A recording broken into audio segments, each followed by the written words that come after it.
Hello friends, সবাই কেমন আছো? আমি তো খুবই ভালো আছি। আর সেহান তো খুবই ভালো আছে।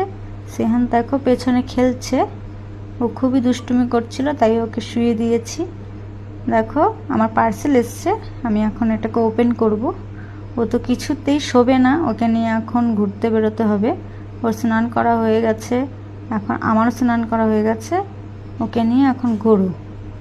আমার এখনও খাওয়া দাওয়া হয়নি, ও যতক্ষণ না ঘুমাবে আমি খেতে পারবো না। দেখো আমার পার্সেলগুলো কি এসছে।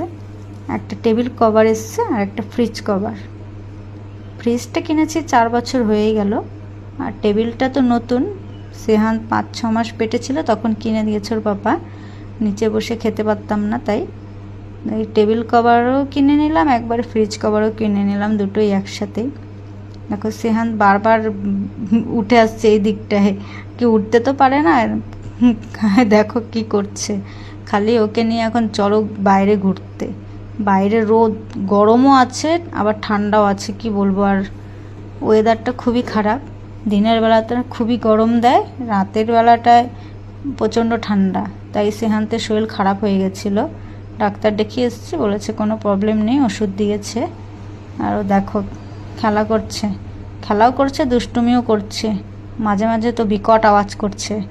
ওকে নিয়ে চলো বাইরে দেখি। টেবিল কভারটা তো দেখলে তোমরা সবাই, কেমন হয়েছে বলো। এখন ফ্রিজ কভারটা দেখছি, ফ্রিজ কভারটাও মনে হচ্ছে ভালোই লাগছে। ফ্রিজটা তো আমার ছোট ফ্রিজ, ডবল না, সিঙ্গেল ফ্রিজ। দেখি ফ্রিজ কভারটা কেমন এসছে। টেবিল কভারটা ভালোই লেগেছে আমার। এটা হ্যান্ডেলের কভার, বেশ ভালোই লাগছে। দেখো তোমরা, এটা তো ওপরটা খুবই সুন্দর হয়েছে, ভালোই লাগছে, খারাপ কিছু আসেনি। ভয় লাগছিল কেমন আসবে, কিন্তু এইটা আমার কাছে একটুখানি খারাপ এসছে, কারণ এটা অতটাও মোটা নয়, পাতলা। এটা অতটাও ভালো নেই। ভাবছিলাম আমি প্রথমে স্টিকার, কিন্তু না, স্টিকার নেই, মোটা একটা কাগজের মধ্যে প্রিন্ট করা আছে। যাই হোক, যেমন এসছে ভালোই এসছে। তোমরা জানিও কেমন হয়েছে। তোমরা কোথা থেকে কে দেখছো একটু কমেন্টে জানিও। তোমাদের ওখানে কেমন ওয়েদার চলছে এখন সেটাও জানিও।